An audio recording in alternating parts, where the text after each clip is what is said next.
మీ ఎలాంటి వ్యాపార ప్రకటనలకైనా వెంటనే మా ఛానల్ సంప్రదించండి. ప్రస్తుతం మనతో పాటు ప్రముఖ ఆధ్యాత్మికవేత్త, జ్యోతిష్య వాస్తు పండితులు, లలితాదేవి ఉపాసకులు బ్రహ్మశ్రీ నానాజీ పట్నాయక్ గారు ఉన్నారు. గురువుగారితో మాట్లాడేద్దాం.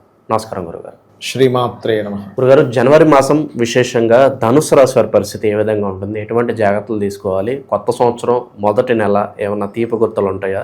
ఓవరాల్గా ఎటువంటి జాగ్రత్తలు తీసుకోవాలి?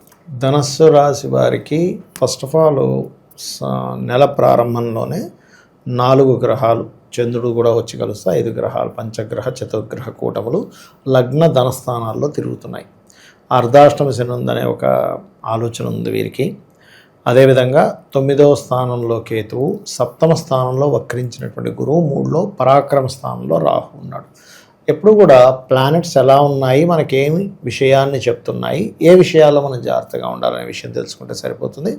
అయితే ఈ యొక్క అంశాలు చెప్తుందని నేనేప్పటికీ కూడా చెప్పిస్తుంది సాక్షాత్ లలిత అమ్మవారిగా భావిస్తూ, ముఖ్యంగా ఏంటంటే లగ్నంలో ఎప్పుడైతే అన్ని గ్రహాలు ఉన్నాయో అది కూడా ధనస్సు యొక్క రాశిలో ఉండడం అనేటువంటిది ఆధ్యాత్మికమైనటువంటి విషయాల్లో, అదేవిధంగా ఇక్కడ శుక్రుడు లాభాధిపతి అంటే ఏంటి, కొంచెం స్త్రీల మూలకంగా కొంత స్ట్రెస్ ఉంటుంది సహజంగానే.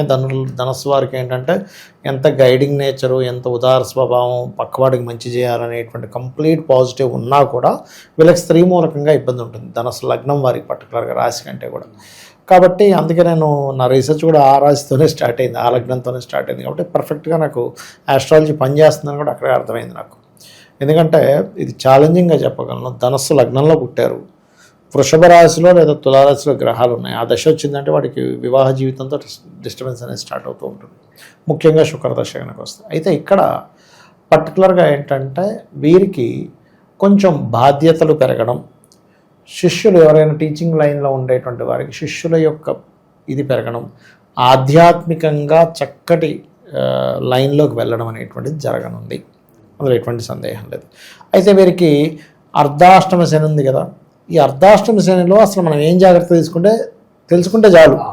భయపడడం కాదు, ఇక్కడ జ్ఞానం సంపాదించుకోవడం కావాలి.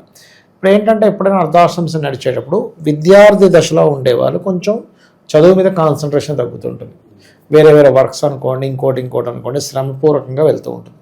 మరి ఇంకొంచెం యుక్త వయసులో ఉండేటువంటి వారికి చెయ్యని తప్పుకు నింద, ఇంకొంచెం యుక్త వయసు నుంచి ఇంకొంచెం కౌమార దశ లేకపోతే ఒక మధ్యవర్తిగా ఉండేటువంటి వారికి ఏంటంటే కొంచెం వీళ్ళు ఏదైనా ప్రాపర్టీస్ కొనుగోలు చేసేటప్పుడు కానీ, ఏదైనా కన్స్ట్రక్షన్ స్టార్ట్ చేసినప్పుడు కానీ కాస్త చూసుకొని చేయాలి, బికాజ్ ఆఫ్ ఈ కాంబినేషన్.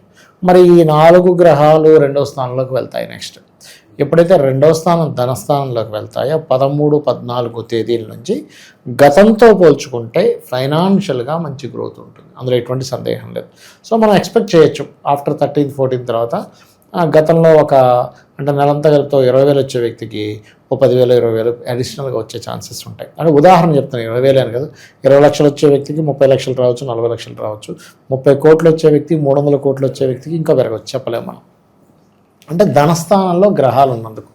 అయితే ఈ ధనస్థానంలో గ్రహాలు ఉన్నందుకు ధనయోగం ఎలా ఇస్తుందో కుటుంబ స్థానం కూడా అవుతుంది. కాబట్టి కుటుంబ వ్యవహారాల విషయంలో కొంత ఘర్షణ కూడా ఉంటుంది, ఎవరికైనా మనీ ఇవ్వడం వల్ల కొంత ఘర్షణ కూడా ఉంటుంది. అయితే ఎప్పుడైతే 3వ స్థానంలో సిబ్లింగ్ హౌస్ అండ్ పరాక్రమ స్థానంలో రాహు ఉన్నాడో, పరాక్రమం ఏదైతే మనిషి ధైర్యం చేస్తాడో ఆ ధైర్యానికి తగ్గట్టుగా వీళ్ళకి ఫలితం కూడా ఉంటుంది.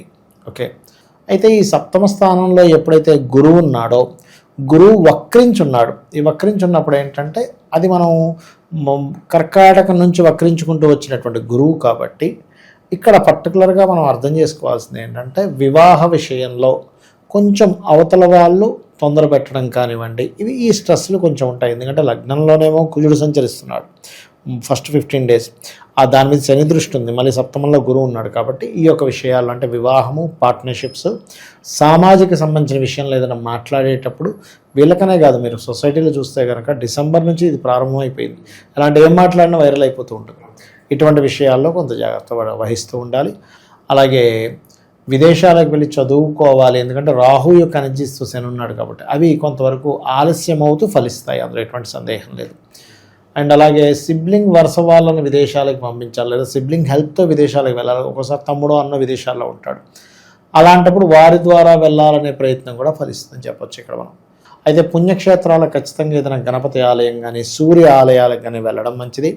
మొదటి 17 రోజులు కూడా కొత్త ఉద్యోగ అవకాశాలు వస్తాయి. అందులో ముఖ్యంగా టెక్నికల్ రంగాలు, సాఫ్ట్వేర్ రంగాలు, మరియు అదేవిధంగా గమనించినట్లయితే కొంత బిజినెస్ రిలేటెడ్, మార్కెటింగ్ రిలేటెడ్ రంగాల వారికి కొత్త అవకాశాలు వస్తాయి. అందులో ఎటువంటి సందేహం లేదు. అండ్ వీళ్ళ యొక్క సంతానం కూడా వీళ్ళతో పాటు కలిసి ఏదైనా బిజినెస్ లైన్లోకి వెళ్ళేటువంటి యోగం ఉంటుంది. సో కొంచెం ఫ్యామిలీ మెంబర్స్ అందరూ కలిసి కూడా మనం బిజినెస్ ఇంప్రూవ్ చేయాలని ఆఫ్టర్ సెకండ్ హాఫ్ నుంచి కొంచెం, అంటే ఫస్ట్ 15 days కాకుండా సెకండ్ 15 days నుంచి దాని యొక్క ప్రభావం అనేటువంటిది పెరుగుతుందని మనం చెప్పుకోవచ్చు. ఆరోగ్యపరంగా ఎలా ఉంటుంది గురుగారు? వీరికి ఆరోగ్యపరమైనటువంటి విషయాల్లో కనుక చూసుకున్నట్లయితే 6వ స్థానంలో గ్రహమేమీ లేదు, కానీ కొంతమంది చూడండి కొన్ని అంటే కొంత పార్ట్నర్స్ వల్ల సంకరించేవి కొన్ని ఉంటాయి. అంటే వాళ్ళకి ఏదో ఉండే ఇన్ఫెక్షన్స్ వీళ్ళకి రావడం, అటువంటివి కొంచెం చూసుకోవాలి. అది లవర్ కావచ్చు, బాయ్ ఫ్రెండ్, గర్ల్ ఫ్రెండ్ కావచ్చు, జీవిత భాగస్వామి కావచ్చు, వారి నుంచి వచ్చేవి కొంచెం ఉంటాయి అన్నమాట. అది కొంచెం చూసుకోవాలి. సెలబ్రిటీ రేంజ్లో ఉండే వాళ్ళకి ఎలా ఉంటుంది? సినిమా వాళ్ళకి కావచ్చు, రాజకీయ నాయకులకు కావచ్చు, కొత్త అవకాశాలు బాగా వస్తాయండి సినిమా ఫీల్డ్ వాళ్ళకి. ఎందుకంటే 3వ స్థానంలో రాహు ఉన్నాడు, పంచమాధిపతి లగ్నంలోకి వచ్చాడుగా. సో క్రియేటివ్ ఫీల్డ్లో ఉండేటువంటి వారికి, సెలబ్రిటీస్కి కొత్త అవకాశాలు వస్తాయి. అందులో ఎటువంటి సందేహం లేదు. అయితే వీళ్ళకి ఉండే అవకాశాలు మరింత బాగా అనుకూలంగా ఉండాలంటే లక్ష్మీ నరసింహస్వామి యొక్క ఆరాధన ఎక్కువగా చేయాలి. వీరు చేస్తే ఖచ్చితంగా బాగుంటుంది. సో ప్రతి ఒక్కరు కూడా కొత్త సంవత్సరం మనం ఏ పని అనుకున్నా కూడా ఎటువంటి ఆటంకం లేకుండా ముందుకెళ్ళాలి, కార్యసిద్ధి కలగాలని కోరుకుంటారు. దానికోసం ఏదన్నా రెమెడీ చెప్పండి. ఒకటేనండి, కొత్త సంవత్సరంలో కార్యసిద్ధి కలగాలి అని చెప్పి అవ్వాలంటే లక్ష్మీ నరసింహస్వామి ఆరాధన ఎక్కువగా చేస్తూ ఉండాలి. మరియు వీళ్ళు శని బుధ లేదా శని బుధ గురు 3 గ్రహాల దగ్గర దీపారాధన చేసి వాటి చుట్టూ ఒక 9 ప్రదక్షిణాలు చేసుకుని అదే ఆలయంలో ఉన్న స్వామివారికి కానీ అమ్మవారికి కానీ ఒక 3 ప్రదక్షిణాలు కానీ చేస్తూ, అర్ధాష్టమి శని కూడా నడుస్తుంది కాబట్టి వీలైనంత మటుకు ఇంట్లో చండీ లేదా కాలభైరవ అష్టకాన్ని ఎక్కువగా ప్లే చేస్తూ ఉండాలి. అప్పుడు ఇబ్బంది అనేటువంటిది ఉండదు. ప్రజెంట్ ఉన్న గ్రహస్థితి బట్టి ఎలాంటి పరిహారాలు వీళ్ళకి బాగుంటాయి అంటారు? వీళ్ళు ఎక్కువ చండీ పారాయణం చేసుకోవడం, తల్లిగారు, ఎందుకంటే అర్ధాష్టమి శని నడుస్తుంది కాబట్టి తల్లిగారు ఆరోగ్య విషయంలో కాస్త జాగ్రత్తగా ఉండడము, బెల్లము గోవులకు తినిపించడము, తెల్ల నువ్వులు బ్లూ కలర్ వస్త్రం దానంగా ఇవ్వడము, ఆయిల్ దానంగా ఇవ్వడం, ఇవి ముఖ్యంగా చేసుకోవాలి. గురుగారు, ఈ ఓవరాల్ 2026లో గ్రహస్థితి కాస్త ఇబ్బందికరంగా ఉంది అని అంటున్నారు. మరి ఎటువంటి పరిణామాలు జరగబోతున్నాయి అంటారు ఓవరాల్గా? యాక్చువల్గా 2025 నవంబర్ ఎండింగ్, డిసెంబర్ నుంచే ప్రారంభం అయిందండి గ్రహస్థితి. దీనివల్ల ఏంటంటే ఫస్ట్ ఆఫ్ ఆల్ మనకి ఎయిడ్స్ ప్రబలుతుంది బాగా. హెచ్ఐవి అనేది పెరిగిపోద్ది, బాగా విపరీతంగా పెరుగుతుంది. అది కొంచెం జాగ్రత్తగా ఉండాలి. స్త్రీ పురుషులు సాంగత్యం కలిసేటప్పుడు అది జాగ్రత్తలు తీసుకోవాలి, తప్పదు. అలాగే రెండవది ఏంటంటే గాలి ద్వారా వచ్చేటువంటి కొన్ని ఇన్ఫెక్షన్స్ రెస్పిరేటరీ సిస్టమ్ మీద, ఊపిరితిత్తుల మీద ప్రభావం చూపించనుంది. సడన్గా గాలివాన ఎక్కువ అవ్వడం, కొన్ని మత కల్లోహాలు ఏర్పడడం, ఒకరి మీద ఒకరు కేసులు పెట్టడం, సినిమా మూలంగా కేసులు ఏర్పడడం. ఇప్పుడు మనకి ఈ అఖండ కూడా రిలీజ్ అవ్వబోతుంది కాబట్టి అఖండ మూవీ మూలంగా కూడా కొన్ని ఏదైనా కేసెస్ ఏర్పడడం, గొడవలు ఏర్పడడం, కొన్ని ఆటంకాలు ఏర్పడడం, ఇట్లాంటివి జరగనున్నాయి. అంటే ఏం లేదు, ఒక మతం వాళ్ళు వ్యతిరేకించడం, అంటే ఇంత వీళ్ళ సనాతన ధర్మాన్ని ఇంత గొప్పగా చూపించేస్తున్నారు కుళ్ళు బుద్ధితో ఎవడో ఏదో ఇచ్చేయడం, అట్లాంటివి కూడా ఉంటుంటాయి. అది పర్టికులర్గా. అలాగే మరొక విషయం ఏంటంటే ఇక్కడ కొంచెం గాసిప్స్, అంటే మనం ఏ తప్పు చేయకపోయినా, ఎందుకంటే మిథున రాశిలోకి వస్తున్న గురువు కదా, అక్కడ వక్రించిన గురువు కదా, వక్రించిన గురువు వక్ర సంబంధించిన ఫలితాలు ఇస్తూ ఉంటాడు. అది కాకుండా గురువు రాశుల్లో ఉండే ఈ 2 గ్రహాలు కూడా ఏం చేస్తుంటాయంటే అక్కడ మనం ఏమీ అనకపోయినా అన్నాడనే ఒక మాట రావడం, తద్వారా అనవసరమైన ఘర్షణలు, అనవసరమైన గాసిప్స్, అనవసరమైనవి. అందుకని ఏంటంటే వీలైనంత మట్టుకు రాజకీయ నాయకులు కానివ్వండి, సినిమా ఫీల్డ్కి వాళ్ళు కానివ్వండి, సమాజంలో ఒక పేరు ప్రఖ్యాతులు ఉన్న వారు కానివ్వండి, ఒక మాట మాట్లాడేటప్పుడు 1కి 4 సార్లు చూసి ఆచితూచి అడుగు వేయాలి. అదేవిధంగా సరిహద్దుల్లో ఈ జల ప్రాంతాలకి, సముద్ర ప్రాంతాలకు దగ్గరగా ఉండేటువంటి వారు, కొంచెం మంచుకొండల ప్రాంతాల్లో లాభాలు పొందేటువంటి ప్రదేశంలో ఉండేటువంటి వారు కాస్త జాగ్రత్తగా ఉండాలి. ఏ దేశం మీద ఇంకో దేశం మీద ఎప్పుడైనా ఏదైనా విమాన సంబంధంగా అటాక్ చేయవచ్చు. ఇది ప్రధానంగా గుర్తుపెట్టుకోవాలి. అయితే ఇది జూన్ వరకు ఈ వాయు సంబంధంగా వచ్చే ఇబ్బందులు ఉంటాయి. జూన్ తర్వాత నుంచి జల సంబంధమైన ఇబ్బందులు ఇస్తూ ఉంటుంది. అయితే ఇక్కడ మనం ఎప్పుడైనా బయటికి వెళ్ళేటప్పుడు మనకి ఎటువంటి ఇబ్బంది కలగకుండా ఉండాలి.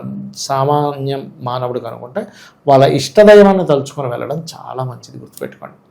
అలాగే మరొక విషయం ఏంటంటే చండీ పారాయణం, గోసేవ చేయడం, వీలైనంత మటుకు దగ్గరలో ఉన్న ఆంజనేయ స్వామి కానీ దుర్గాదేవి కానీ అమ్మవారి ఆలయాలకు వెళ్ళడం వల్ల ఎవరికి వారు రక్షింపబడతారు, అమ్మవారి అనుగ్రహంతో రక్షింపబడాలనే మనస్ఫూర్తిగా కోరుకుంటాం.